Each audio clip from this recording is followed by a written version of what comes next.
pouquinho aqui. A gente clica e ele não vai, né? Tá, começou a gravação. Bom, então, bom dia a todos. É uma grande honra receber vocês para mais um evento do Grupo de Estudos de Responsabilidade Civil. Hoje o nosso convidado é o professor Maffini. O professor Maffini é professor adjunto de Direito Administrativo e Notarial no Departamento de Direito Público e Filosofia de Direito da URGS.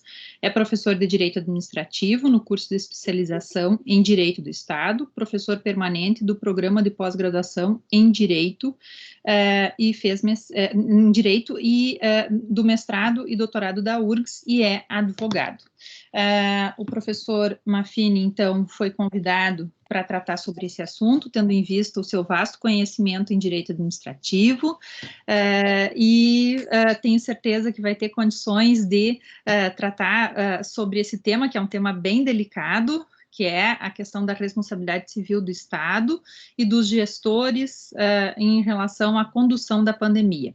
A ideia que nós temos hoje, então, é que o professor Maffini primeiro vai fazer uma exposição, e essa exposição vai durar entre uns 20 e 30 minutos, e depois eu vou fazer alguns questionamentos para o professor Maffini, se ele já não tiver respondido na sua apresentação, e eu vou abrir depois a palavra para o público em geral. Essa é uma sequência de vários eventos que nós temos feito, relacionando a responsabilidade civil e os problemas gerados em razão da pandemia, e o próximo evento, já deixo um convite aqui para vocês, no dia 30, vai ser sobre a responsabilidade civil do médico, pelo tratamento, pela prescrição de medicamentos sem comprovação científica, então vai ser outro tema que vai ser um tema polêmico que nós vamos tratar na sequência. Então, professor Maffini, desde já, eu já passo a palavra para o senhor para que possa fazer a sua exposição. Eu peço que todos deixem o microfone desligado, tá, pessoal, para não dar eco, e aí depois, quando for fazer questionamento, aí vocês abram o microfone, mas por enquanto vamos deixar só o professor Maffini com o microfone aberto. Obrigada, professor. Bom dia a todos, é um grande prazer estar participando desse evento do Grupo de Estudos sobre Responsabilidade Civil. Eu até achei que era um dos temas mais difíceis, Tula, mas ao ouvir o tema que vai ser tratado na próxima semana, eu acho que até o meu é menos desconfortável ainda de tratar. Eu vou tratar isso aqui menos como uma aula, uma palestra, e mais como um bate-papo, que eu acho que é o que fica mais legal. E, obviamente, eu vou, talvez, trazer muito mais perguntas do que respostas, porque esse é um tema ainda sobre o qual a gente está tateando um pouco, né? E ele é um tema que ele vem, vamos dizer assim, embutido de uma série de fatores não jurídicos que, evidentemente, não são fatores dos quais nós consigamos nos depurar, né? A gente não consegue virar um isopor jurídico quando trata, ou a gente não consegue virar uma planta jurídica sem reflexões, sem ideologia, sem conceitos, sem preconceitos. Mas, de qualquer modo, né, vamos dizer assim, a minha ideia é lançar mão de conceitos ou de compreensões jurídicas, né? Isso eu dou aula, Tula, de regulação aqui na faculdade, que é outro assunto que também, né, sempre suscita uma série de questões, inclusive de natureza ideológica. Eu digo, olha, o meu papel aqui é explicar aquele que é o campo empírico jurídico do tema. E aí vocês aproveitem ele como bem entenderem, se é para falar mal do governante X, se é para falar bem do governante Y, aí vocês fiquem à vontade. Mas aqui a questão, a abordagem, ela é estritamente jurídica. E eu começo, Tula, assim, embora pareça num primeiro momento que eu não vou tratar do assunto, da responsabilidade civil dos agentes e da responsabilidade civil do Estado, eu organizei assim essa brevíssima apresentação inicial, sem prejuízo das perguntas posteriores, em três compartimentos, assim, né? Os dois primeiros são preparatórios para eu tratar propriamente da responsabilidade civil, tá? O primeiro é a gente entender o fenômeno da pandemia numa perspectiva jurídica, tá? Numa perspectiva jurídica. E aí eu tenho que explicar a vocês algumas coisas, assim, muito rapidamente. Eu escrevi ano passado, junto com alguns amigos, um livro sobre a lei do coronavírus comentada, assim, então isso é bom a gente entender um pouco, tá? O que acontece, né? O que acontece é o seguinte: final de 19, o mundo começa a mudar, a OMS se depara com um cenário pandêmico que nunca antes havia sido visto. Nós temos uma figura dentro da legislação, da normatização da OMS, que é a emergência de saúde pública de importância internacional. A pandemia da Covid é a 6ª vez em que isso é reconhecido tão somente, e a única que tem uma dimensão global como essa. E deixa a OMS, vamos dizer assim, embananada. Por quê? Porque todas as políticas públicas costumeiras em matéria de vírus eram políticas públicas, isso aconteceu com o H1N1 em 2009, com outros momentos, eram políticas públicas cuja solução era mais ou menos o seguinte: imuniza-se os grupos de risco, trata-se os casos graves, e entre esses dois instrumentos políticos de política pública, deixa a população contrair. Ou seja, tanto é, isso eu costumo dizer, aquilo que a gente faz de tomar vacina da gripe, da H1N1, da influenza, não é propriamente uma recomendação de política pública. Por quê? Porque vírus se trata pegando, vamos dizer assim. Então, qual é o problema que deixa a OMS desbaratada, né? Se depara o mundo com uma doença que não tinha até então imunização e não tem tratamento conhecidos. Tá?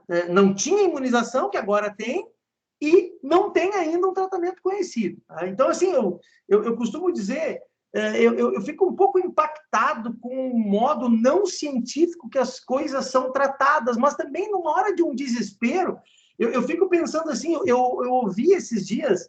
É claro que eu não posso tratar a hidroxicloroquina como algo partidário, né?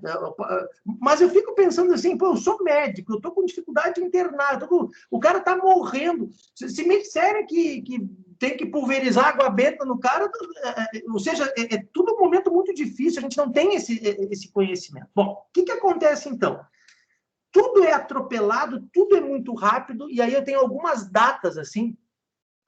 No dia 30 de janeiro é expedido um decreto internalizando o Regulamento Sanitário Internacional. Depois de 10 anos, o Brasil traz o regulamento da OMS. No dia 3 de fevereiro, se declara, aliás, um pouco antes, nessa mesma data, no dia 30 de janeiro, a OMS declara a pandemia como uma emergência de saúde pública de importância internacional. Isso no dia 30 de janeiro. No dia 3 de fevereiro de 2020, o Brasil declara uma emergência de saúde pública de importância nacional.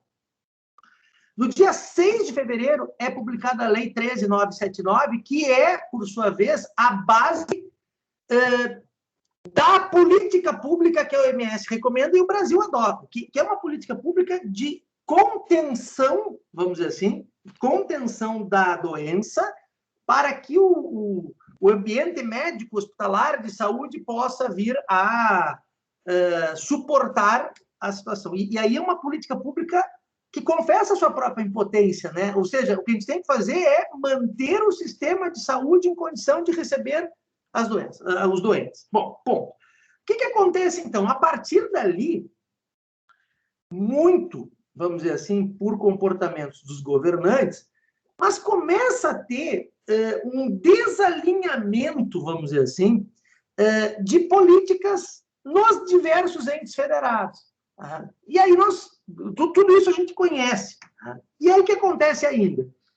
Já no dia 18 de março se edita um decreto legislativo que trata da questão a partir da, vamos dizer assim, a partir da calamidade pública financeira. E o que acontece? Nós temos ainda, vamos dizer assim, a legislação que, a rigor, perderia vigência no final, essa legislação toda que perderia vigência no final do ano de 2020, e eu tenho uma decisão do Supremo que preserva essa legislação vigente. Então, olha que cenário inusitado. E no meio disso tudo, uma discussão de competência legislativa e competência material, em que o Supremo diz: a União tem competência para legislar sobre matéria de saúde, mas União, Estados, DF, municípios têm competência para a execução, para até a regra constitucional usa um verbo interessante, para cuidar da saúde. Não, ponto. esse é um primeiro compartimento do qual eu extraio, e isso, Tula, para mim é uma chave muito importante, eu extraio regra, né? Mais precisamente, colegas, o artigo artigo 3º, parágrafo 1º dessa lei, que diz o seguinte: as medidas previstas nesse artigo, quarentena, isolamento, vacinação, essas medidas somente poderão ser determinadas com base em evidências científicas e em análise sobre informações estratégicas em saúde, deverão ser limitadas no tempo e no espaço ao mínimo indispensável à promoção e preservação da saúde pública. Ou seja, aqui nós passamos a ter, vamos dizer assim, um balizador que, para mim, me parece muito importante, que é o balizador de que o comportamento estatal tem que se dar com base em evidências científicas. E, inclusive, com base na falta delas. Então, tanto agir, vamos dizer assim, agir em desrespeito a evidências científicas, ou se omitir em violação a evidências científicas, me parece que é um balizador importante para a gente compreender um grau de reprovabilidade, um grau de culpabilidade, um grau de responsabilidade dos comportamentos estatais. Bom, ponto.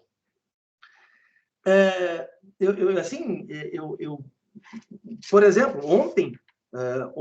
anteontem foi publicado um artigo no Conjur, do professor Fernando Scaff, quando ele analisa do ponto de vista financeiro, né, o problema da errônea forma de execução da política pública relacionada com vacinação, por exemplo. Ele deixa claro que entre julho e agosto do ano passado, nós tivemos, vamos dizer assim, o Brasil participou de fases 3 das vacinações, o que lhe conferiria prioridade para adquiri-las, mas ele faz uma avaliação financeira orçamentária mostrando, olha, só foram comprados lá, abriu-se crédito extraordinário já no final do ano, mas para cumprir um prazo que era um prazo dado pelo Supremo para apresentação de política pública de vacinação, Programa Nacional de Vacinação, e o Brasil sempre foi exemplo em vacinação, em todas as demais questões. Então, ele diz, olha, quando abriu tarde e abriu o orçamento para vacinar 71 milhões de pessoas, ou seja, 30%, e agora se destinou um percentual insuficiente, e aí ele coloca em suspeita, assim, seria isso talvez decorrente do fato de que a vacina é de um país tal, de um laboratório tal. Então assim, observem, a falta de uma política pública, e isso, pessoal, só para não partidarizar, não politizar, o que eu estou dizendo pode ser tanto para responsabilizar agentes e o poder público por ter, por exemplo, deixado de fechar a economia, como também para responsabilizar o agente ou o poder público que talvez fechou a economia de forma demasiada. Então, assim, o que eu estou dizendo, o pau que dá em Chico aqui vai dar em Francisco também. Por exemplo, eu tenho uma certa dúvida, e aqui, do ponto de vista das evidências científicas, se nós não começamos a fechar a economia muito precipitadamente. Nós ficamos praticamente nos meses a segunda metade de março de 20, praticamente todo abril de 20, e a primeira quinzena de maio de 20, nós ficamos com a economia absolutamente fechada, com quase que 0 pacientes nos hospitais na época. Então, o comentário que eu estou fazendo é tanto para criticar quem tenha, talvez, menoscabado a pandemia, a doença, como aqueles que talvez sobrevalorizaram, né, também. Então, isso... Mas, enfim, a questão toda e esse é um parâmetro de responsabilização que eu acho que é muito importante, a questão das evidências científicas. Eu escrevi um artigo até, porque, no primeiro momento, as coisas aqui no escritório, tudo perguntavam para mim, né, os trabalhistas, os tributaristas, e cá, como é que é essa legislação? Pode abrir, não pode abrir, abre, fecha? Eu escrevi um artigo, inclusive, mostrando o seguinte, assim, nós temos uma, como é que eu vou dizer assim, uma trajetória de federalismo cooperativo que é falsa, que é fake, ou seja, o Supremo normalmente prestigia a União, né, o poder central, até porque a nossa federação foi criada de cima para baixo, ela não é que nem a norte-americana, em que os estados abriram mão de... Não, a nossa foi criada de cima para baixo. Então, assim, o Supremo não deu uma resposta clara sobre, na dúvida entre uma restrição maior e uma restrição menor, seja de estado, de município, qual que vai predominar? Isso o Supremo, ele respondeu algumas coisas sempre prestigiando a maior cautela, tá? Que eu não acho isso despropositado, mas na dúvida, aqui tem mais cautela. Bom, senhores, o primeiro compartimento das premissas seriam essas. O segundo, e aqui eu sei que eu talvez vá na contramão de algumas mentes aqui presentes, mas assim, de outro lado, eu adiro a uma parte dos cientistas do direito administrativo, não pensem que isso é arrogância, né? Eu chamo de cientista o cara que olha, que estuda, que lê, mas eu adiro a uma parte que está muito preocupada com um punitivismo demasiado em matéria de relações jurídico-administrativas. Por quê? Eu costumo dizer assim, muito rapidamente, eu também tenho textos escritos sobre esse assunto, eu costumo dizer o seguinte, os 30 últimos anos do direito público brasileiro produziram duas grandes virtudes, vantagens, cada uma das quais causadoras de alguns efeitos colaterais. A primeira grande evolução é trocarmos a pauta da validade das condutas estatais da estrita legalidade para uma noção mais ampla de juridicidade. Isso é bom porque isso aumenta o grau de accountability, aumenta a controlabilidade, diminui vamos dizer assim, os espaços de imunidade, e aí o controle pode ser realizado com base em moralidade, em razoabilidade, em proporcionalidade. Isso é uma grande evolução. Todavia, embora uma grande evolução, isto gera insegurança. Porque se antes o cara tinha um quadradinho, hoje ele tem uma nuvem. E aí, né, o efeito colateral é o cara não saber exatamente o que faz. A segunda grande evolução é meio perversa, esse efeito colateral é meio perverso, é o fato de que os órgãos de controle passaram a ser muito prestigiados pela Constituição Federal. MP, Tribunal de Contas.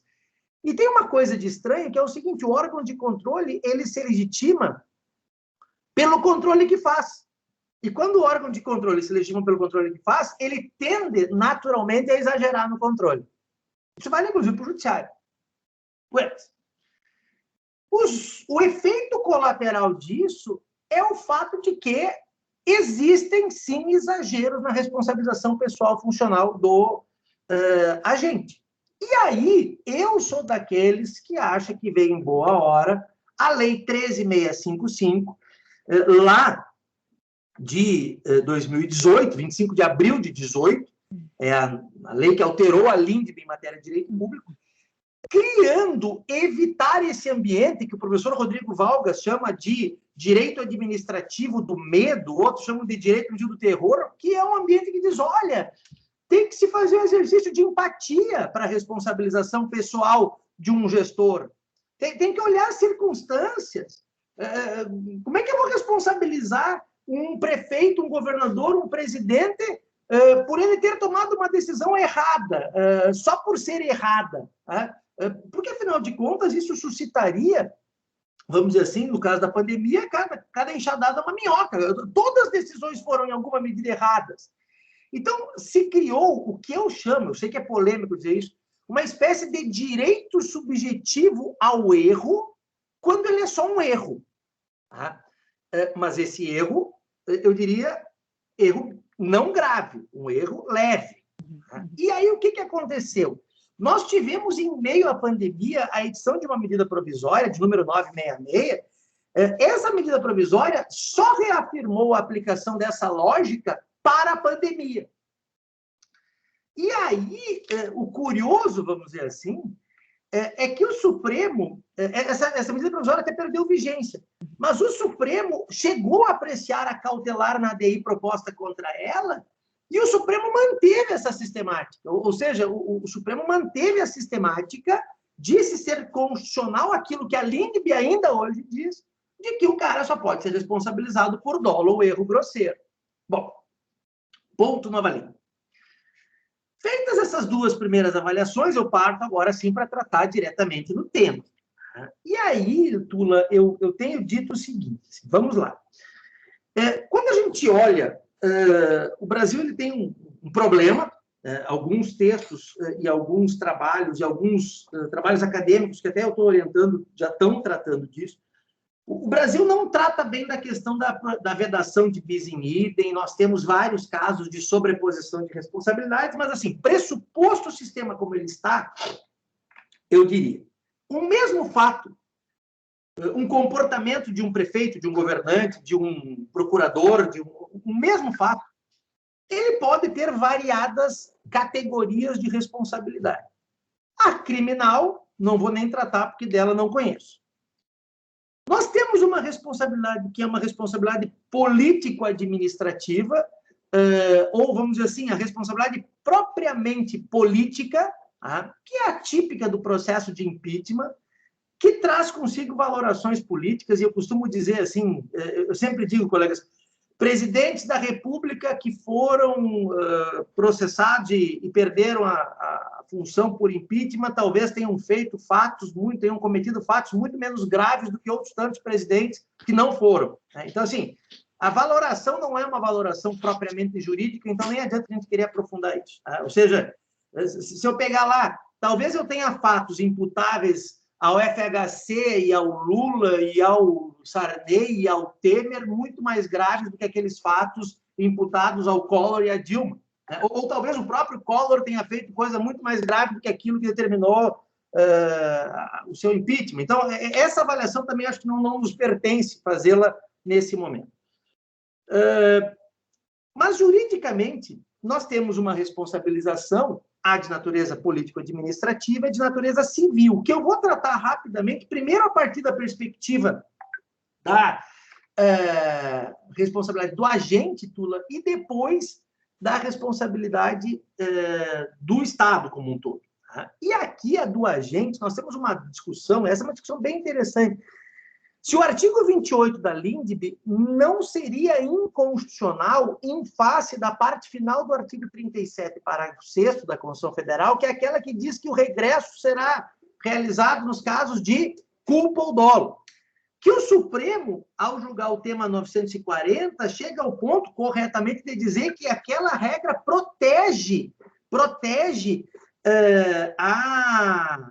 o agente público de uma demanda direta. O Supremo já disse isso. Então, se a tula causar uma lesão a um aluno, a tula está protegida pela regra constitucional de que o aluno não vai poder demandar diretamente a tula. Então, o aluno vai demandar a URGS e a URGS vai demandar em regresso a tula. E esse regresso aconteceria nos casos de culpa ou dolo. Vem a LINDB, e esse é um problema bem importante, e diz e para mim é importante para o assunto de hoje. Vem a LINDB e diz assim que, no caso, a responsabilização só seria possível no caso de dolo, ok, isso está de acordo com a Constituição, e erro grosseiro. E esse conceito de erro grosseiro traduz uma das tantas categorias de culpa.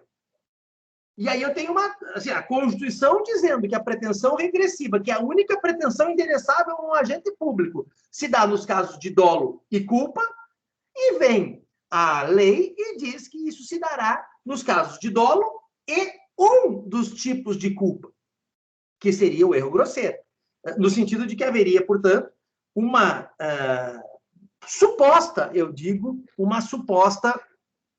restrição à norma constitucional.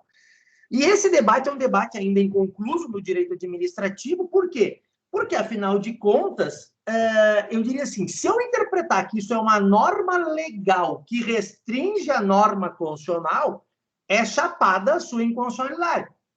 Mas eu posso interpretar que o Constituinte teria preservado ao legislador a prerrogativa de ter gradado a culpa para efeitos de responsabilização, sobretudo porque a do Estado ela é objetiva. O que significa dizer que o legislador infraconstitucional, segundo essa segundo modo de perceber, o legislador infraconstitucional poderia ter feito essa opção. O Estado continua respondendo, mas o Estado, para não tirar do agente público a metodologia do erro e acerto, eu vou reservar a responsabilização, a imputabilidade de responsabilização ao agente só nos casos de erro grosseiro. E aí, Tula, sem querer polemizar, eu diria, eu não consigo, isso fez o Supremo, eu não consigo desconectar o conceito de erro grosseiro que suscitaria a responsabilidade pessoal, por isso que eu fiz esses dois, misturei os dois assuntos, daquilo que é o parâmetro decisório que a legislação de enfrentamento à Covid determina, que é a evidência científica. Então, assim, para mim, né, eu sei que eu não estou dizendo aqui juridicamente, a grosseria do erro, se é que dá para dizer assim, a grosseria do erro está na maior ou na menor, vamos dizer assim, adesão das decisões estatais tomadas pelos agentes públicos às evidências científicas. Então, assim, que é difícil dar exemplo em tese, porque tantos governantes cometeram tantos erros grosseiros por violarem evidências científicas, que eu vou dizer, eu tenho medo de que vocês, de algum modo, identifiquem, sabe? Mas, por exemplo, vamos dar um exemplo assim, deixar fechada a economia quando não tem nenhum paciente hospitalizado. Claro que eu tive a oportunidade de conversar com um governante que fez isso. A gente conversa de vez em quando, ele diz, doutor, o senhor tem certeza que não tinha paciente porque não tinha paciente, ou o senhor não desconfia que não tinha paciente por conta das restrições que a gente impôs? Então, assim, o que eu diria? E isso é uma marca da Lindbe, Tula, assim, a Lindbe, ela não é a recriação do mundo, ela não reinventa a roda, mas ela aumenta de modo escancarado o ônus argumentativo das tomadas de decisão. Então, assim, se o prefeito se valeu, se o governador se valeu de dados científicos, da área técnica e tudo mais, diminui o conceito de erro grosseiro. O erro ele terá cometido, todos cometerão, nós teremos cometido, a universidade cometeu erros. Não tem como passar imune a uma hecatombe como que a gente está vivenciando sem que haja erros.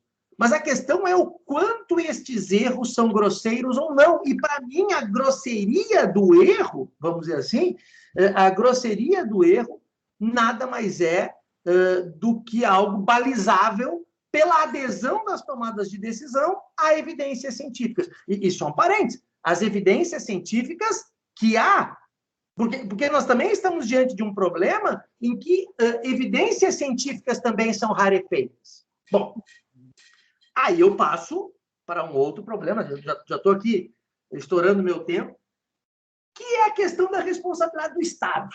Né? E a responsabilidade do Estado, todos nós sabemos, eu gosto muito daquele livro do Anderson Schreiber, né, quando ele fala da erosão dos filtros, né?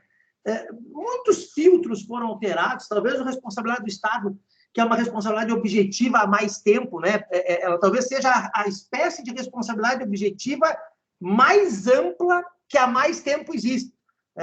Eu sei que tem a das estradas de ferro, lá de 1912, mas, assim, em termos gerais, pelo menos desde 46, a responsabilidade do Estado é objetiva, quando o Código Civil de 16 não trazia consigo nenhuma dessas hipóteses. Então, assim, eu diria que o que se estuda em matéria de responsabilidade civil do Estado ajudou muito a conhecer e a conceber a própria responsabilidade civil como um todo, objetiva como um todo.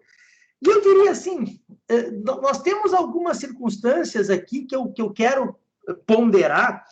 É claro que eu tenho uma conduta, é claro que eu tenho um dano, eu tenho um nexo de causalidade como elementos formadores da ideia da responsabilidade civil do Estado, da conjugação desses requisitos para imputar a responsabilidade do Estado, mas também eu tenho aquela lógica que, por vezes, amplia a responsabilização do Estado da troca do parâmetro, né? Se antes o parâmetro era a imputabilidade, era a culpabilidade, era a reprovabilidade do comportamento de quem causa o dano, uma das erosões dos filtros contra a responsabilização mais ampla é justamente uma das soluções é nós trocarmos o polo, né, da reprovabilidade para o dano injusto.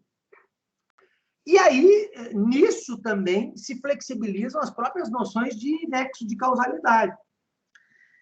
O problema, né, e aí eu quero, né, lembrar, assim, é que as excludentes de responsabilidade em favor do Estado, que não podem ser aquelas excludentes que excluem a culpabilidade, porque a culpabilidade não é um pressuposto, né? Então, assim, inexigibilidade quando tiver, essas excludentes que excluem a culpa não são utilizáveis pelo Estado. Mas o Estado ainda usa algumas excludentes que são excludentes que se prestam a romper o nexo causal. E algumas delas, né, vamos dizer assim, aquelas relacionadas com caso fortuito, força maior, costumam ser sempre utilizadas pelo Estado. Em favor do Estado, ele se utiliza delas.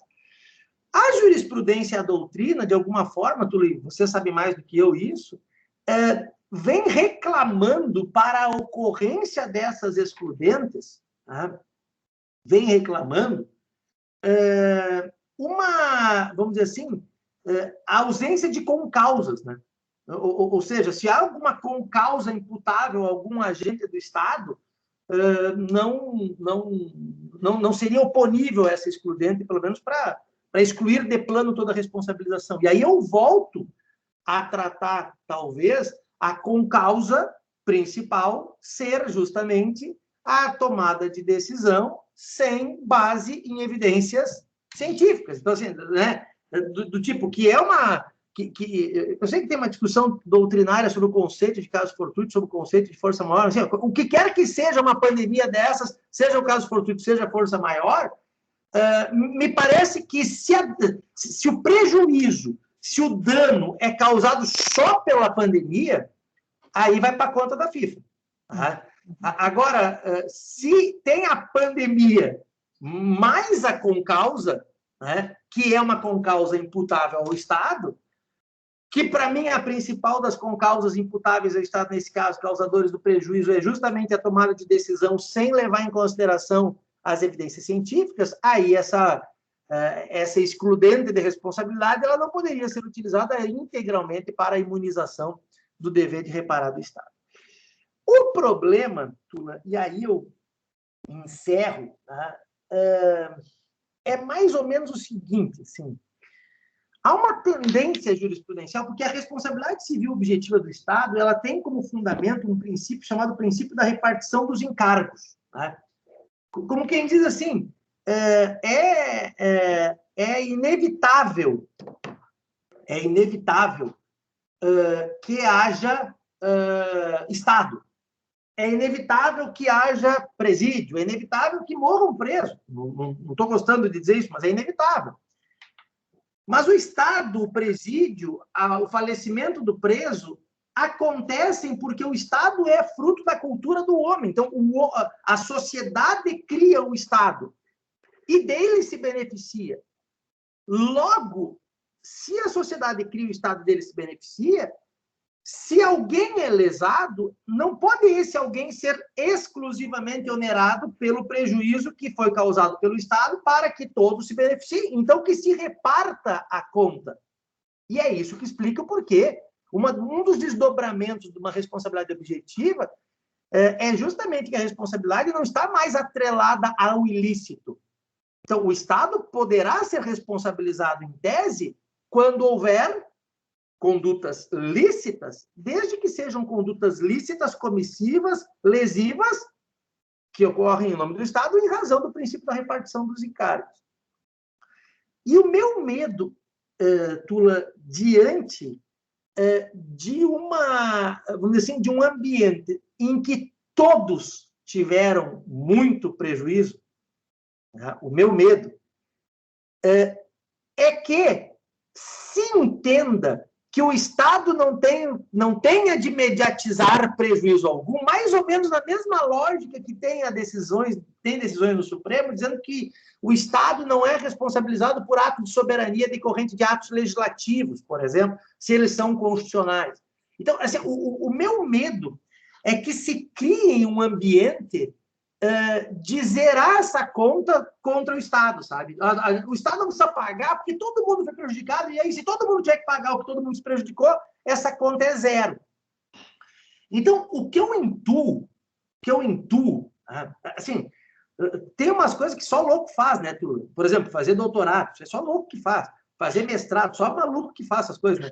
Eu já fiz essas maluquices, assim, mas se eu fosse maluco de novo, para fazer um mestrado, um doutorado, eu já estou pensando em umas maluquices de pós-doutorado, né? Mas, assim, se eu fosse fazer uma maluquice de fazer um trabalho de mestrado, de doutorado, de especialização, enfim, eu acho,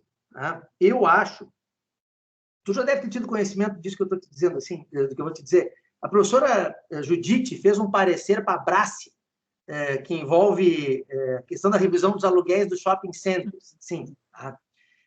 Aliás, a professora Judite, tudo que ela põe à mão é um troço que fica espetacular, né? Mas, assim, eu não estou dizendo nem que eu concordo com o que ela fez ali, eu até achei bem interessante o documento, mas eu diria assim, talvez nós precisássemos agora desenvolver critérios de responsabilidade do Estado, porque eu também acho que o Estado não teria muito sentido, por exemplo, que todo comerciante que sofreu prejuízo na sua receita propusesse ações contra o Estado e o Estado fosse integralmente responsabilizável. Então, assim, talvez se criar critérios, que eu intuo serem critérios relacionados com aspectos setoriais, que eu intuo seja critérios de adesão da decisão, da restrição e do prejuízo aos, vamos dizer assim, fundamentos científicos da tomada de decisão. Então, eu diria assim, eu não sei eles, eu não pensei neles, aliás, eu pensei, mas não consegui encontrar uma linha racional de sugestão para apresentar hoje. Eu até fiquei, desde que tu me convidou, eu fiquei pensando nisso. Mas, assim, pelo menos acho que eu tenho esse diagnóstico a apresentar. Se a gente não conceber esses critérios, haverá, na minha opinião, uma tendência de um niilismo, sabe? Já que não tem critério, ninguém recebe, põe tudo na conta da pandemia. Covid não tem CPF, não tem CNPJ, não tem patrimônio, põe tudo na conta do Covid, e aí eu vou dizer que talvez isso gere uma solução jurídica inadequada para o caso. Então, assim, resumidamente, Tula, não sei se eu fugi muito do tema, se alguém aqui veio babando para eu falar mal ou bem de um governante ou de outro, se decepcionou, embora até eu tenha opiniões sobre eles, né? Eu e a Tula já conversamos, nós brincávamos muito há um tempo atrás, quando ainda podíamos nos encontrar lá na faculdade, sobre esses temas, mas eu diria assim, a minha contribuição, talvez meio sem graça, para entender o fenômeno da responsabilidade do Estado seria isso que eu acabei de dizer, sem prejuízo de outras coisas que eu possa agora também contribuir no debate. Mafini, que contribuição sem graça é essa? Imagina se tivesse graça. Então, olha, muitíssimo obrigado. Tua exposição foi muito clara, tocou em vários pontos que seriam objeto dos meus questionamentos.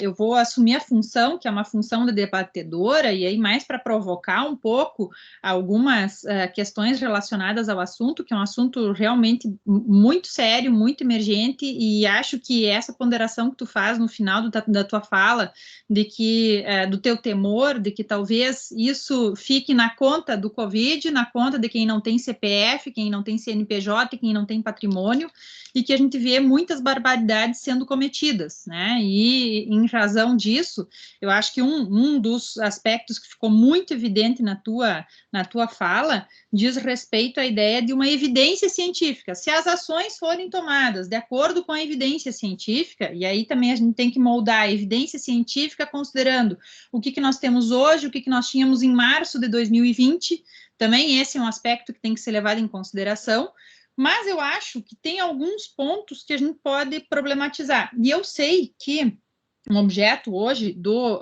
evento é que a gente fale em tese, não em casos específicos, né? Mas eu vou te fazer uma pergunta que é uma pergunta ordinária agora, e tu responde se tu quiser, né? Mas, em tese, né, condutas como a seguir, né? O gestor é informado que não vai ter oxigênio suficiente, né? E já tem um avanço das evidências científicas, e aí pegando o gancho da tua fala, né? Já tem um avanço das evidências científicas em relação a algumas medicações que podem ser utilizadas ou não, e a opção do gestor, em vez de comprar mais oxigênio, é distribuir remédios que não têm evidência científica. Né? Isso poderia ser caracterizado ou não como um erro grosseiro? Eu vou te fazer várias perguntas e aí eu acho que depois tu responde aquelas que tu quiser, tá? E o objetivo aqui eu acho que é mais para polemizar mesmo a matéria, aquilo que tu tinha comentado originalmente, que aqui é mais uma conversa, e é bem esse o tom dos nossos eventos, é mais uma conversa em que nós mais dividimos angústias e dúvidas do que propriamente trazemos soluções, né? Mas então, esse seria um primeiro questionamento, isso seria caracterizado ou não como um erro grosseiro, né?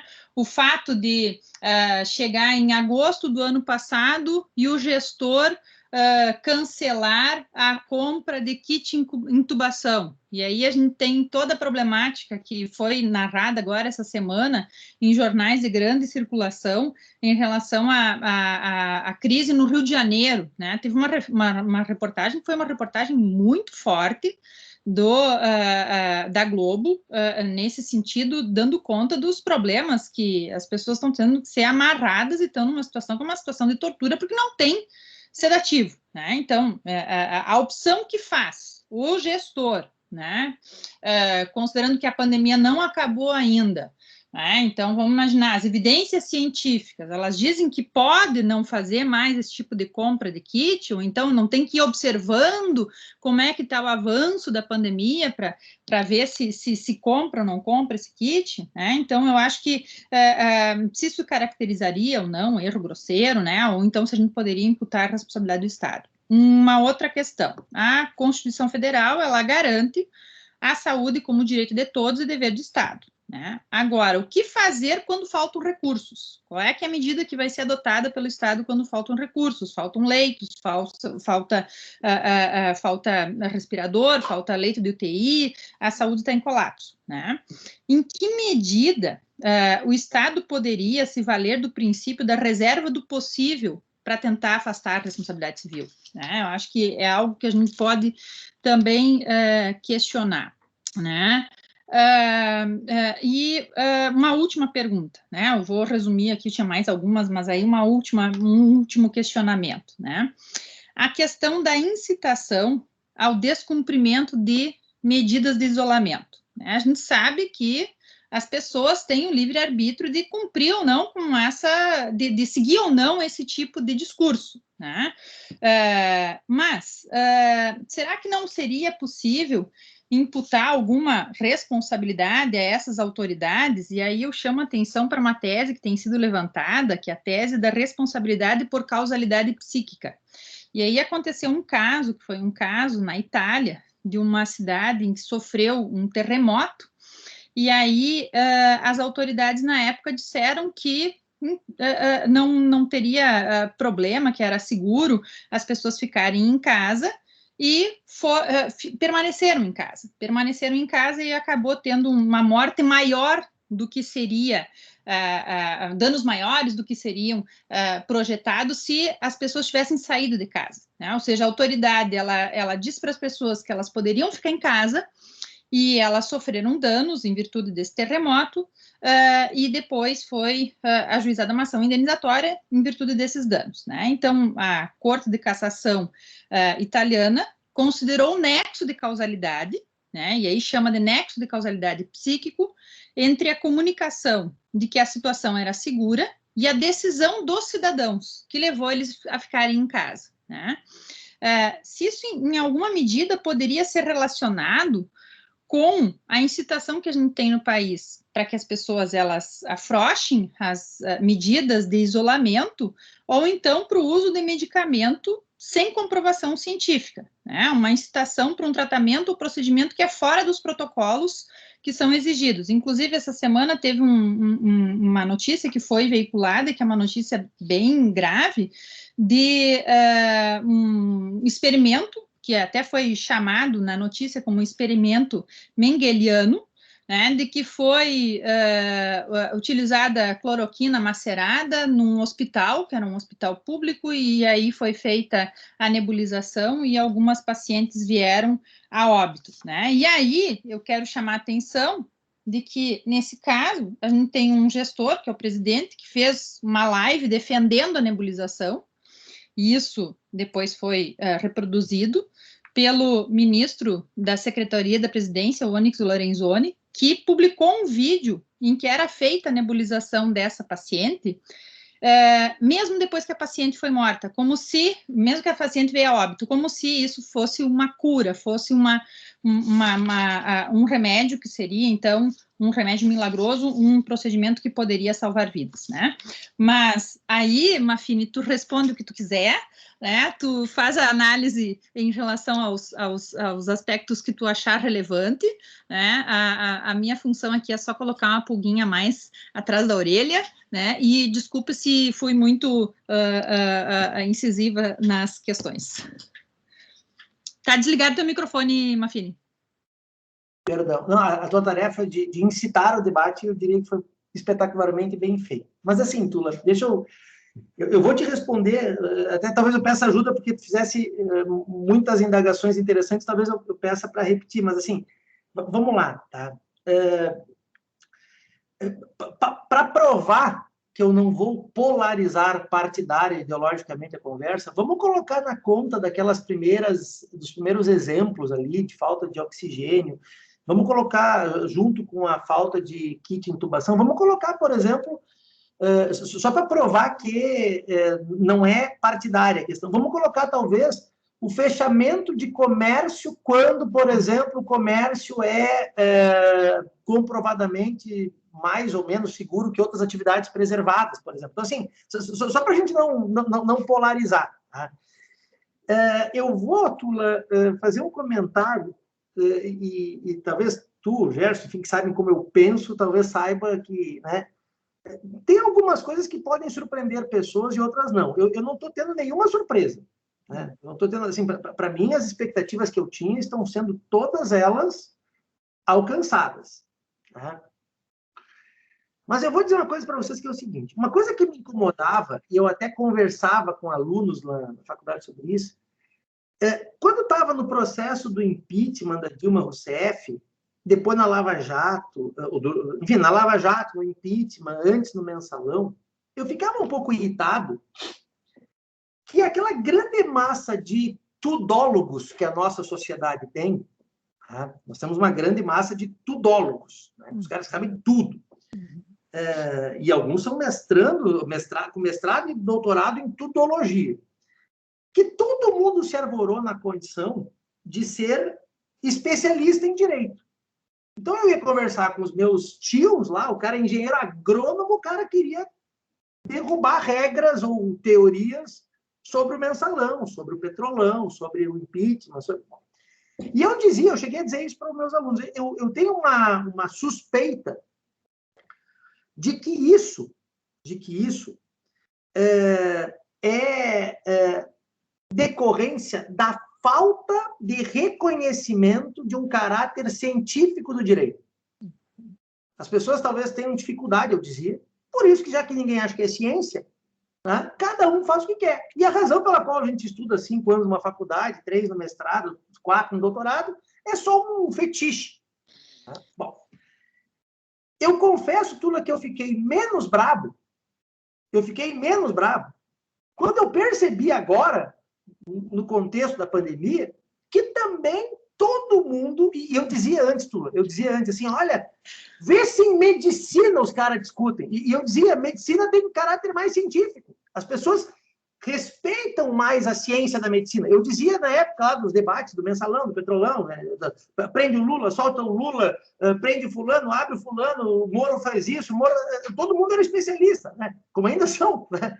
Eu dizia, olha, vê se na medicina isso acontece. E aí talvez eu tenha mordido a língua, porque agora na pandemia todo mundo virou especialista em tratamento de saúde. Né? Tula, eu tenho alguns amigos médicos que os caras estão vivendo um ambiente de guerra. Né? Que eu vou dizer assim, ó, eu não vou dizer uma linha de um médico que, num cenário como esse, com o estresse que está, sem o convívio da família, vendo gente morrer, vendo a impotência, se esse cara der AS com cachaça por um ato médico, achando que isto é o tratamento, eu vou respeitar, porque eu vou dizer assim, eu respeitarei se isso for um ato médico. Mas eu não tenho como respeitar tomadas de decisão sobre tratamento médico que não se fundamentem em tratamento médico. Tem médicos, tem estudiosos que dizem que o remédio tal ou qual tem mais ou menos eficiência. Se ele ministrar esse remédio, se ele nebulizar, sei lá, se ele nebulizar Plasil, porque estudos científicos dizem que isso é algo solucionável, nesse momento que ninguém tem certezas, por isso que se fala em evidências científicas, eu não vou criticar. Agora, tu fazê-lo através de políticas públicas, de comportamentos ostensivos, isso é realmente um problema. Isso é realmente um problema. E eu, Tula, vou dizer o seguinte, assim, né, entendedores entenderão. É maior a chance de cometimento de erros grosseiros, assim compreendidos, aqueles em que não se observam evidências científicas, é tanto maior a chance de erro grosseiro, quanto menos o agente político, o agente público, o servidor, o empregado, endereçar importância à ciência. Então, enquanto mais o agente público, enquanto mais os agentes do Estado derem importância para a ciência, menor a chance de que cometam erros grosseiros e vice-versa. Então, assim, isso já respondeu quase todas aquelas perguntas, né? Assim, é claro que eu acho que a gente precisaria investigar um pouquinho mais de elementos, assim, do tipo, qual é o tipo de informação que chegou na mão do cara naquela hora. Que também a gente não pode presumir. Sim, tem que ser atualizada, né, Mafini? Que, por exemplo, lembra que no início da pandemia até se discutia se era necessário ou não, ou se era útil ou não a máscara. Sim. Era um momento, né? Então, as evidências científicas naquele momento, e eu acho que até mais uma preocupação que as pessoas iam comprar máscara e ia faltar máscara para profissional da saúde, né, acabavam dizendo para a população, olha, não compre máscara ainda, não precisa, né, e aí foi evoluindo, foi num crescente, né, então eu acho que essas tomadas de decisão aliadas a uma evidência científica que seja contemporânea, claro que tu não pode exigir de um agente hoje, com base no comportamento que seria exigível hoje, a ação que foi a ação do passado, né? Mas tendo essa modificação, que é uma modificação também das orientações, que são orientações que muitas vezes são usadas em todo o país, desculpem, nos países, orientações que muitas vezes só o nosso país está na contramão, né? É algo que é absurdo, né? Será que todo mundo está errado e só o nosso país está agindo de forma certa, né? Também tem esse aspecto, inclusive nessa questão de fechar. Inclusive Sim. nessa questão de fechar comércio, de fechar escola, né? A gente vai para o segundo ano sem as crianças na escola, né? Com um problema que é um problema que afunila mais, que aumenta mais ainda a desigualdade social, né? Se for pensar. As consequências, inclusive psicológicas dessa etapa, eu tenho uma filha de 7 anos. Eu estava sentada na mesa da sala quando ela leu a primeira palavra. Claro que isso é uma coisa boa, mas assim, ela se alfabetizou comigo, com a minha esposa. Né? O efeito que vai ter na cabecinha dessa minha filha, essa pandemia, a gente não consegue medir agora. Sim. Mas assim, acho que a primeira parte da tua pergunta, as primeiras perguntas, acho que eu mais ou menos respondi. Respondeu sim. A questão da reserva do possível. Tá? Deixa eu comentar com vocês uma das coisas mais marcantes que aconteceu comigo, foi o seguinte.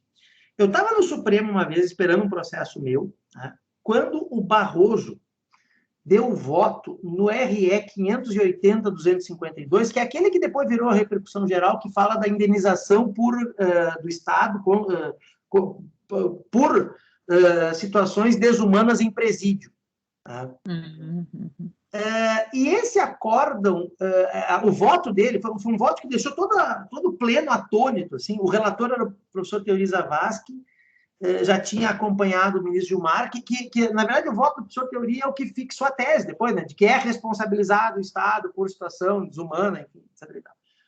Mas o que acontece? Na hora do voto, Tula, o Barroso propôs um troço bem interessante, que seria, não colou, mas que seria pagar esta indenização com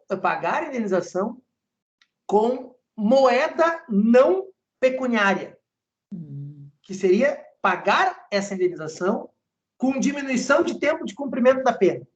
Tá? E um dos argumentos que levou ele a fazer isso foi dizer basicamente o seguinte: olha, não adianta a gente condenar o Estado, que não faz presídio porque não tem recursos, a pagar indenização por situação desumana, situação, vamos dizer assim, criticável. Isso virou o tema 365 da repercussão geral, que é aquele que diz assim, ó, considerando que é dever do Estado imposto pelo sistema normativo manter em seus presídios os padrões mínimos de humanidade previstos no ordenamento jurídico, é de sua responsabilidade, no termo do 37 para o 6º, a obrigação de ressarcir danos, inclusive morais, comprovadamente causados aos detentos em decorrência da falta ou insuficiência de condições legais de encarceramento. Mas ele dizia, o ministro Barroso, olha, não adianta te mandar pagar dinheiro, porque a solução vai aumentar o problema. E aí foi trazida a ideia da reserva do possível. A reserva do possível, Tula, ela pode, em alguns casos... Vamos dar um exemplo. Não tem vacina ainda. Se não tem vacina ainda, né, não foi criada a vacina. Como é que eu vou responsabilizar o Estado por não ter a vacinação? Ou então, o Estado fez tudo o que tinha que fazer para comprar vacina, a fábrica não entregou. Né? Então, até eu posso cogitar. Mas o que me chama a atenção quando foi falar... Eu escrevi um artigo sobre esse troço, sobre essa questão da responsabilidade civil aqui, nesse caso, e uma das coisas que eu dizia é que era inadequado, né? Acabei acertando, né? Pelo que disse o Supremo depois, é inadequado pagar uma moeda de responsabilidade civil com uma, vamos dizer assim, com uma resposta, o prejuízo civil não pode ser pago com uma moeda penal, né? A analogia que eu fiz aqui é o seguinte: então, se porventura a diretora da faculdade comete assédio moral contra mim, eu poderia pleitear, em razão do assédio moral cometido pela diretora da faculdade, uma promoção, sabe? Do tipo... Bom, mas enfim.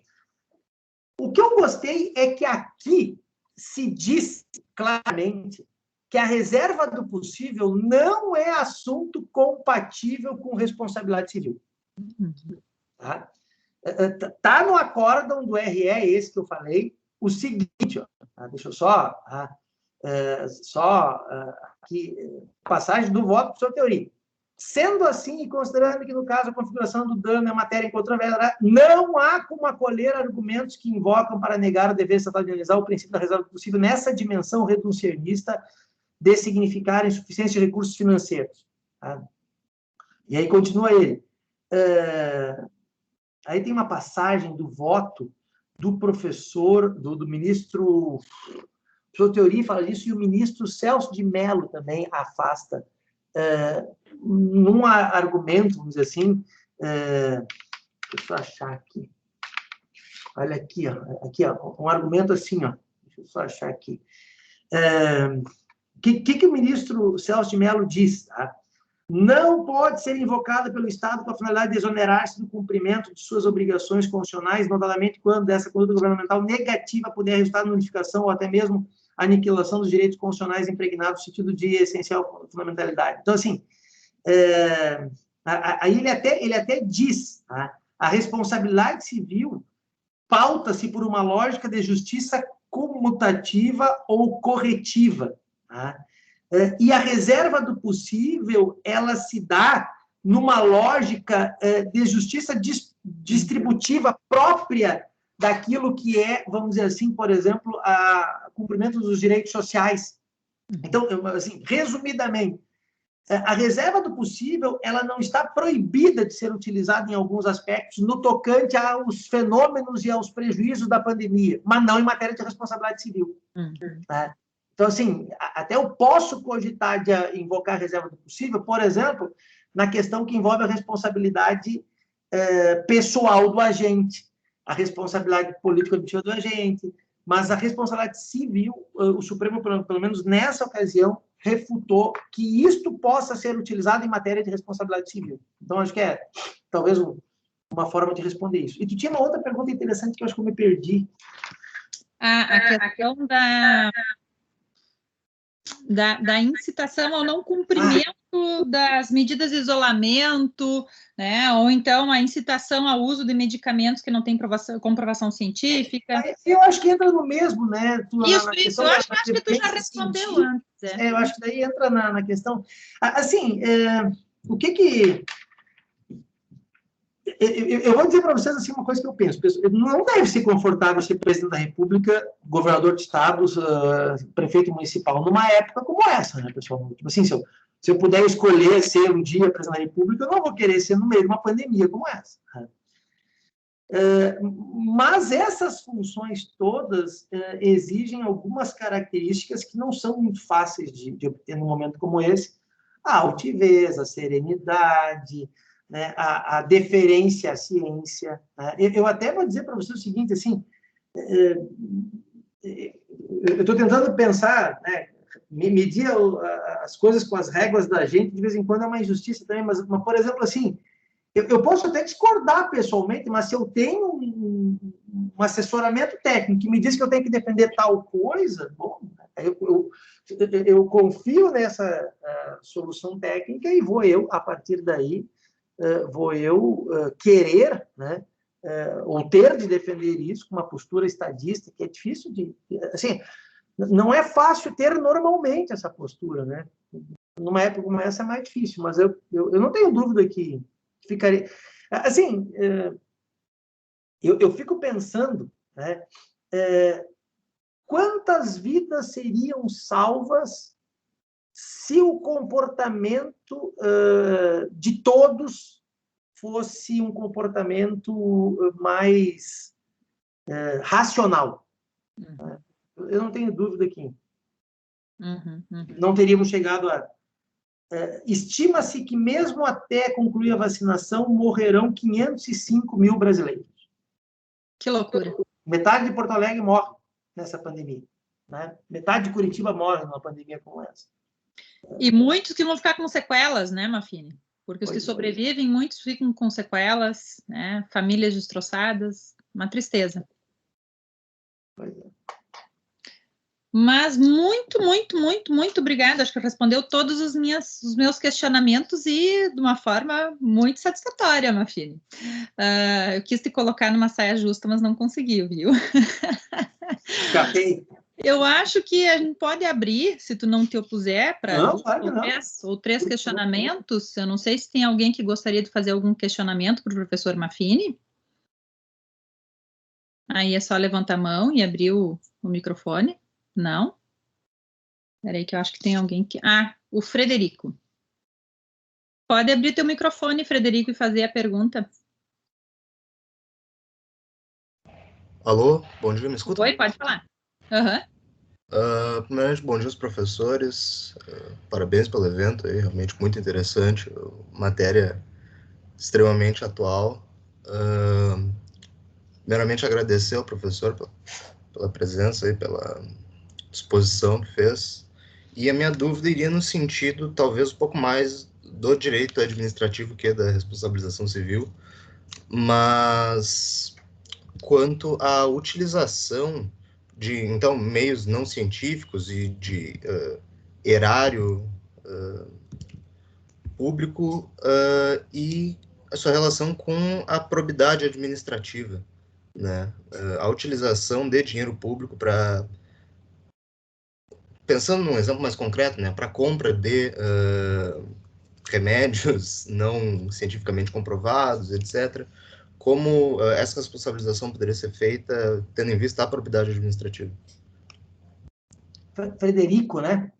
Bom, Frederico, primeiro, obrigado pela participação e obrigado também pela pergunta, que é interessantíssima. Assim, eu vou te responder essa pergunta, que é interessantíssima, de duas formas. Tá? Primeiro, se aplica a esses casos da pandemia a lei de improbidade da mesma forma, embora com esses temperamentos que a LINDB dá, justamente para não criminalizar decisões que não sejam dolosas ou por erros grosseiros. Então, assim, o que eu tenho dito sempre é o seguinte: quando tudo é grave, nada é grave.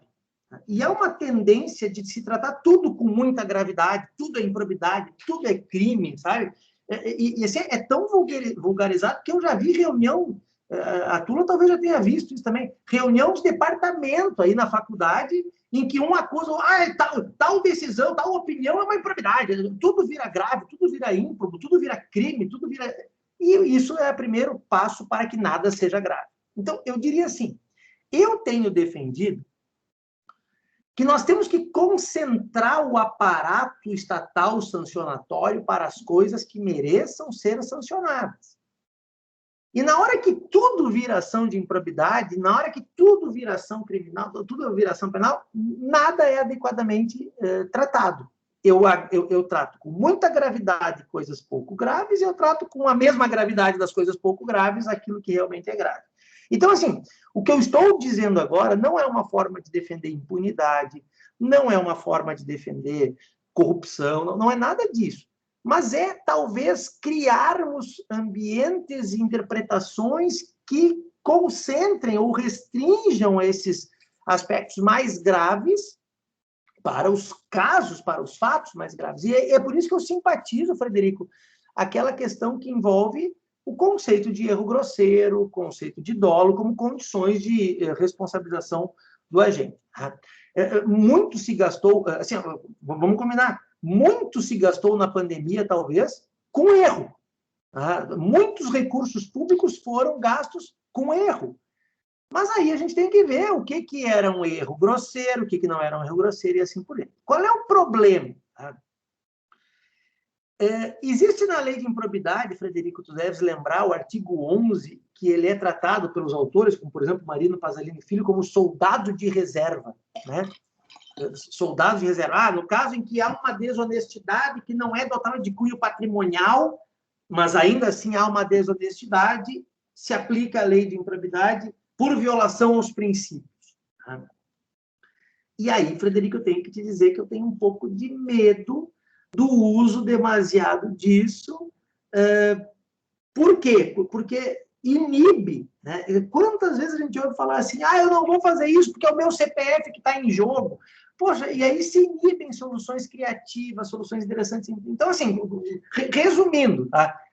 Eu acho que, respondendo a pergunta, o sistema de combate à corrupção, incluindo a lei de improbidade, também é aplicável e tem que ser bem aplicado nesses casos que ocorreram na pandemia, compra de remédio que não tem comprovação científica, falta de compra de remédio que tenha comprovação científica, que tenha tratamento, tudo isso pode ser...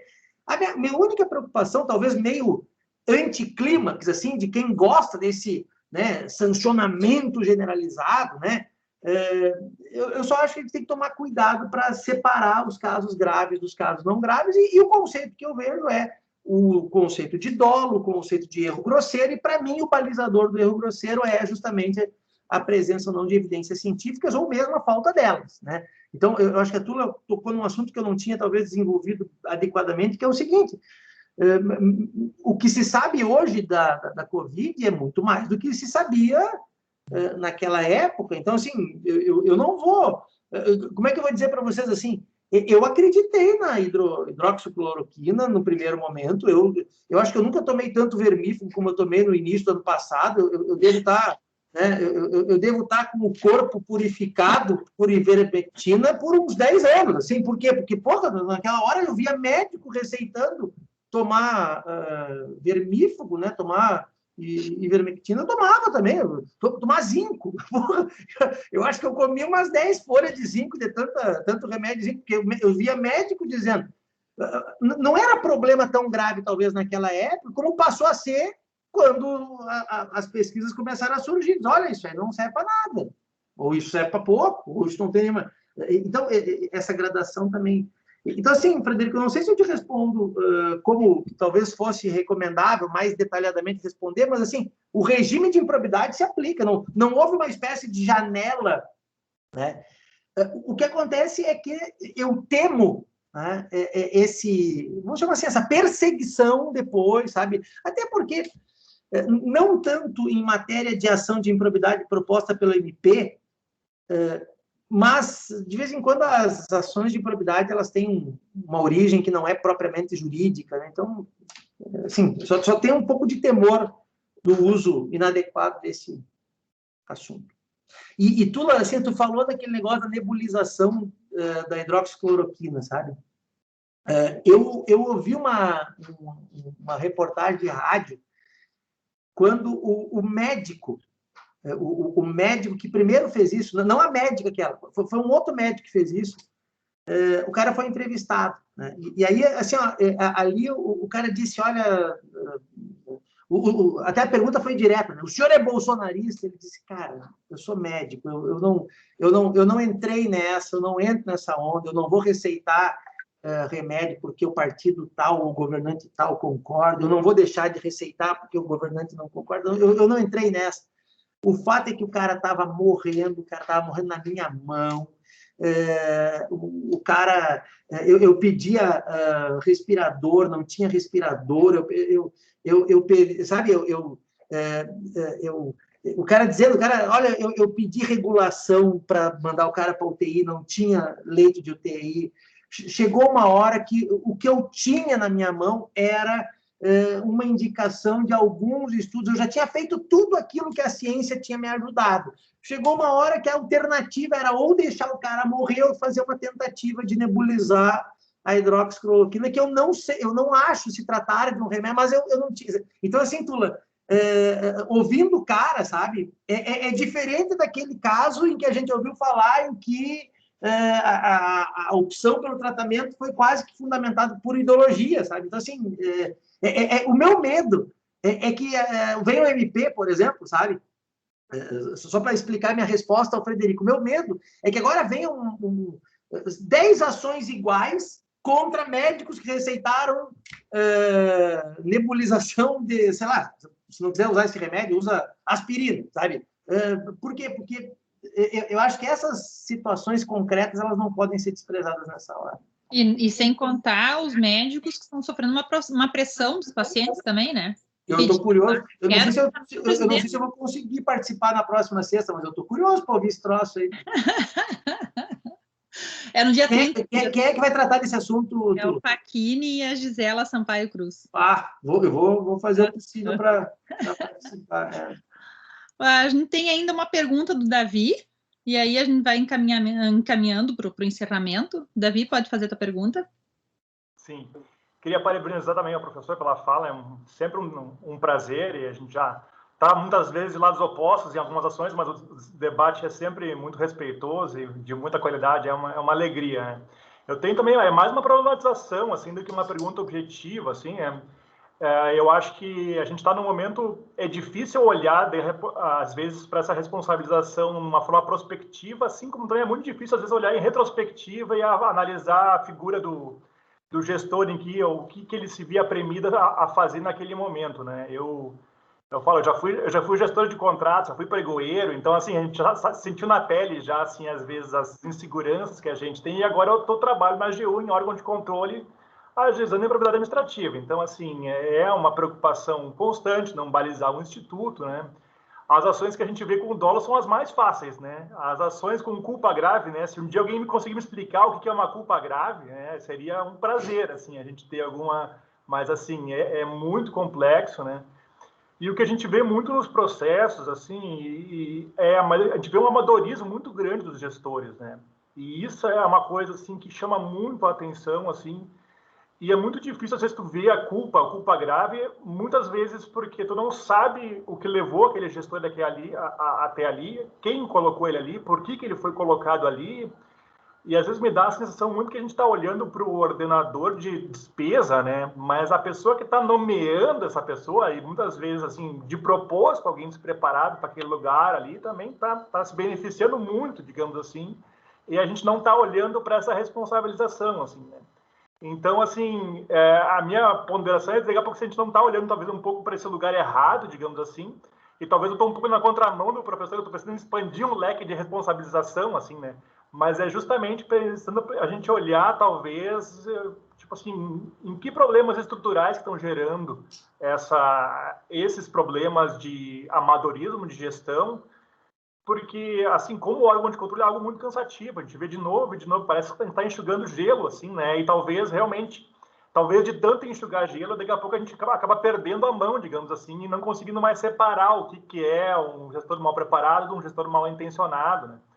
Então, assim, na verdade, são basicamente essas problematizações que eu pensei, assim, sem muita pergunta concreta, mas para a gente debater, assim, né? Davi, assim, eu não tenho uma vírgula para falar sobre essas duas considerações, as preocupações que são as minhas também. O que eu acho, e aí, Davi, assim, eu não entrei, naquele período, logo depois da Lindbe, eu não entrei na vibe aquela de, né, órgãos de controle versus advogados privados. Primeiro que eu não gosto de criminalizar o direito, eu não gosto de... Então, assim, eu não quero dizer que o controle é pernicioso, não é isso, sabe? E eu também não quero, ao dizer que a gente tem que tomar cuidado em não banalizar a responsabilização, eu não descarto que talvez o efeito prático do bom uso dos instrumentos sancionatórios não seja aumentar o número de demandas, mas o que eu acho é que a gente está fazendo mal, tá? E aí eu acho que nós concordamos, sabe? Talvez ingenuamente, Davi, acho que as alterações trazidas pela Lindbe no artigo 22 e no artigo 28, tá, são boas balizas e talvez nelas possamos apostar para, a partir delas, evoluir nesses critérios. Tá? Eu acho assim, aquilo que eu digo, quando tudo assim, é que nem tramitação prioritária de processo. Quando tudo que é processo tramita prioritariamente, nenhum tem prioridade. Então, quando tudo é muito grave, nada é muito grave. E eu tenho essa mesma preocupação. O que eu acho é que o direito administrativo brasileiro está ainda engatinhando no sancionamento não penal. Tá? Tira o sancionamento criminal, ele está engatinhando ainda. E eu tenho defendido uma coisa que tem que ser bem explicada para não parecer o contrário do que eu estou defendendo, que é o seguinte, assim, já chegou a hora, Davi, de nós termos critérios de controle sobre o controle. Tá? Mas quando eu digo controle sobre o controle, não é para minimizar o controle, é para racionalizá-lo. Então, quando eu digo que a Lindbe talvez seja um bom ponto de partida, vamos lá, tá? Eu acho que valeria a pena a gente apostar em desenvolver a cultura jurídica brasileira para encontrar o conceito de erro grosseiro, por exemplo. Tá? Talvez valesse a pena a gente fazer isso. Talvez valesse a pena, quando fala lá no artigo 22, né, das circunstâncias que levaram aquele exercício de empatia, talvez valha a pena a gente desenvolver isso, que com esse mapa a gente qualifica a sanção, a gente qualifica a responsabilidade. Assim, eu concordo com todas as tuas angústias e eu posso dizer que eu tenho quase todas elas também. Muito bem, professor Maffini, tem mais um aluno ali que levantou a mão, se o senhor permitir. O Guilherme, então, pode perguntar, Guilherme. Bom dia para todos, queria agradecer a exposição, foi bastante interessante. E a minha pergunta tem a ver com com uma hipótese que me ocorreu ao longo da exposição, e mais precisamente ali no ponto do julgamento do RE 580-252, considerando esse afastamento da reserva do possível na hipótese de responsabilidade civil.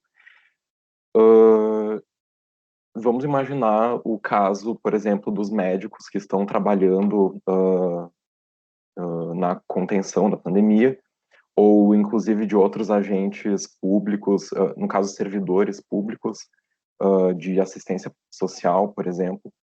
Seria o caso de aplicação da tese desse julgado no caso de eles não receberem EPI eficaz e eventualmente morrerem ou sofrerem sequelas? Guilherme, né? A pergunta do Guilherme.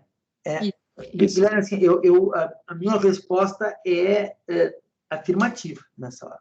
Tá? Por quê? Porque princípio da repartição dos encargos. Assim, quem tem que pagar essa conta não é o cara que morreu, não é a família do cara que morreu. Né? E é isso que o Supremo quis dizer ao julgar daquela forma. Assim, a reserva do possível não entra em matéria de responsabilidade. Tá? É um conceito que pode... É uma exceção material que pode servir para outros tipos de responsabilização que não a civil. Né? Por quê? Porque a questão é a seguinte, né? Mal comparando, o dentista... Deu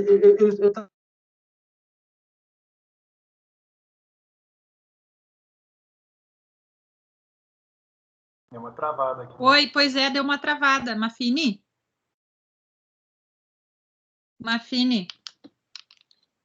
Eu achei que era só o meu, porque minha internet geralmente me abandona. Mafini? Vocês estão me ouvindo? Sim. Eu acho que o Mafini... Oi, Mafini, deu uma travadinha. Tu estava falando do dentista. Eu ouvi você sempre. Olha só, onde é que eu parei? Tu estava no dentista. Tá.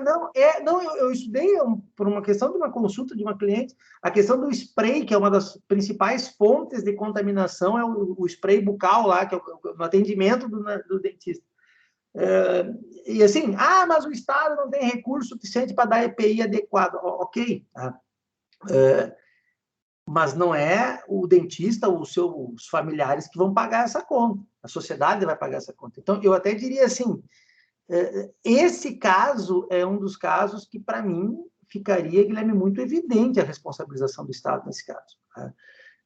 Até porque daí eu concentro mais, né? Não é uma questão de omissão genérica, né? Falta de política pública, não, uma omissão específica, não se deu o EPI necessário para atendimento, e aí a discussão vai ser propriamente de causalidade, né? De causalidade.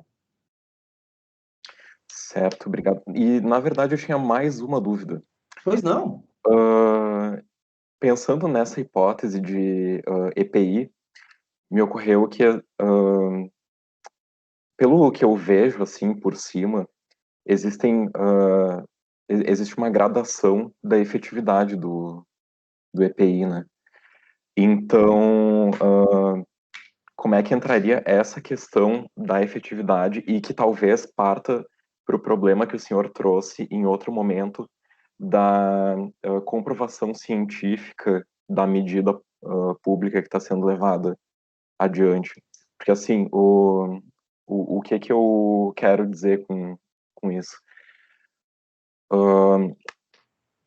Pegando o caso, por exemplo, da cloroquina, inicialmente, pelo que eu me recordo, a cloroquina não foi levantada assim, a hipótese de se usar a cloroquina não foi levantada do nada. Teve uma pesquisa, teve forma científica, a princípio, de se trazer à tona a medida, e depois, com o passar do tempo e com a resposta de outros estudos, isso foi sendo considerado ultrapassado, né? Com o progresso, digamos, das pesquisas, a hipótese do que seria necessário levar em consideração para formular a política pública ou de fato fazer a compra do EPI, fazer a compra da medicação, etc., vai se alterando, né? Como é que isso entra na conta, assim, a capacidade de avaliação dessa eficácia para determinar a responsabilização? Eu acho, Guilherme, e aí, trazendo uma questão que o Davi antes apontou também, eu acho que isso tudo tem que entrar nessa avaliação. Inclusive, assim, o quanto, para a gente fazer essa avaliação de responsabilidade do Estado, a gente acabará fazendo a responsabilização dos agentes, essa análise, a gente tem que ver o quanto as pessoas tinham condições de fazer a correta avaliação científica também, né? Porque, se eu estou falando de uma situação que já é difícil para quem tem todos os recursos, se eu colocar isso aí e aplicar num município de pequeno porte, que os recursos são ainda mais restritos, eu também tenho que fazer esse juízo de empatia, né? Ah, mas o cara errou também, mas olha o que eu tinha para decidir, né? E aí eu intuo, né? Eu estou falando para um grupo de especialistas em responsabilidade civil, fico meio constrangido, mas eu intuo que aí, eu até mandei para tu um texto do Rodrigo Valgas, já é mais antigo, mas assim, para mim eu gosto tanto daquele texto, ainda que ele não dê as respostas corretas, eu acho que ele dá certamente, ele aponta as perguntas corretas, né? A gente tem que aprofundar cada vez mais a questão do nexo de causalidade. A responsabilidade civil do Estado, ela será respondida de acordo com, ou tanto melhor, quanto mais aptidão para compreender a causalidade nós tivermos. Eu dou um exemplo, tu até está no livro, está no artigo do Rodrigo ali. Uma mulher que visitou o marido deu uma torta de frango para o marido, que era preso num presídio, e a prática daquele presídio é que toda a comida recebida por visitante seria repartida pelos colegas de cela. Ele repartiu a torta de frango, tinha 15 caras mortos envenenados. A mulher queria envenenar o marido, envenenou 15 presos. Tá? Aí, como é que eu resolvo essa bronca? Percebem? A causalidade aí é sempre difícil de responder, né? A gente encontra desde aquelas respostas, assim, meio filme americano, assim, o Estado deveria ter um provador. O Estado não deveria ter deixado entrar comida de fora. No nosso sistema carcerário, como é que não vai entrar comida de fora, se eles não têm, muitas vezes? Vai tudo no central ali e diz que não vai entrar comida, né? Então, assim, eu acho, Guilherme, que essas coisas, assim, e o Davi colocou uma coisa antes interessante, assim, vai saber se os caras não botaram um idiota, um nó cego na função estratégica justamente para poder fazer a sacanagem. Então, assim, eu acho que tudo isso tem que ser avaliado e talvez uma das formas mais claras de avaliar seja na perspectiva do nexo de causalidade. Isso. Tem essa intuição. Bom, meus caros, agradeço imensamente ao professor Rafael, que teve uma exposição extremamente clara, técnica e muito boa, e também foi extremamente gentil em responder as perguntas, tanto as minhas como a dos nossos participantes. Deixo aqui, então, um convite para vocês, para o próximo evento, que vai ser no dia 30, e também um convite para quem quiser participar do nosso grupo de estudos, que sempre se reúne às sextas-feiras, às 11 horas. Professor Maffini, muito obrigada e muito obrigada aos participantes. Só para registrar, nós tivemos 68 participantes em um dado momento, assim, no ponto alto do nosso evento, nós tivemos 68 participantes. As bobagens que eu falei repercutirão mais ainda, então. Não, bobagem nenhuma, Maffini, muito, muito bom, e olha, vou te incomodar mais vezes, vou te chamar mais vezes. Conta comigo, um prazer. Pessoal, um abraço. Bom final de semana. Tudo de bom, cuidem, tá? Tchau, tchau. Bom fim. Tchau, tchau. Bom final de semana.